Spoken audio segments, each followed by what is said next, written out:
ჩვენ ნახეთ, რომ 29 აპრილს ოპოზიციის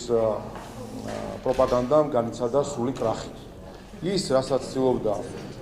ოპოზიცია, რომ დაახლოებით 1 წელი, 1 წელზე მეტი პერიოდის განმავლობაში პროპაგანდისტული მეთოდებით დაემკვიდრებინა ქართულმა ხალხმა, ამას გასცა პასუხი და თქვა, რომ ასეთ სრულ ნარატივებს ის არ აყვება. ის საკითხები, რომელსაც ცდილობდნენ ამ თვეების განმავლობაში, რომ წამოეწიათ დაწყებული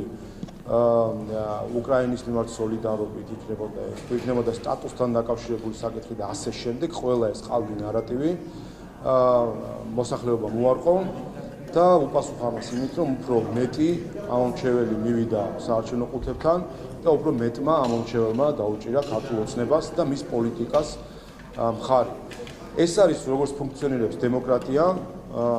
როდესაც დემოკრატიული მანდატი გაიცემა სწორედ არჩევნების გზით და ამ არჩევნებზე, რომელიც გადანაწილებული იყო ქვეყნის სხვადასხვა ტერიტორიაზე, ჩრდილოეთით, სამხრეთით, აღმოსავლეთით, დასავლეთით, ყველგან ჩატარდა ეს არჩევნები და გვაჩვენა ამ არჩევნების შედეგებმა, რომ საქართველოს მოსახლეობა უფრო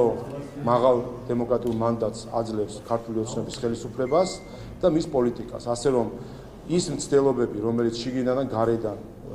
იყო და ვაკვირდებოდით ბოლო თვეებში, მცდელობა, რომ საქართველოს მოსახლეობა განეწყოს საკუთარი ხელისუფლების წინააღმდეგ და მცდელობა, რომ საქართველოს მოსახლეობა გაემიჯნა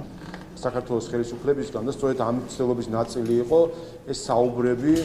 პირდაპირ თუ ირიბად იმასთან დაკავშირებით, რომ თითქოს ქართველი ხალხი არის ერთ მხარეს და ხელისუფლება მეორე მხარეს, თითქოს რაღაც ერთი უნდა ქართულ ხალხს და ხელისუფლებას მეორე რამ უნდა, ეს ისმოდა როგორც ქვეყნის შიგნიდან ოპოზიციის მხრიდან, ისევე მათი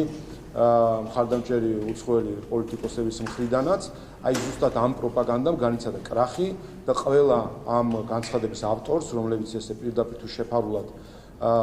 ცდილობდნენ გაემიჯნათ ქართველი ხალხი და მისი ხელისუფლება, ქართულმა ხალხმა გასცა პასუხი და თქვა, რომ ის სრულად ხარს უჭერს ქართული ოცნების პოლიტიკას.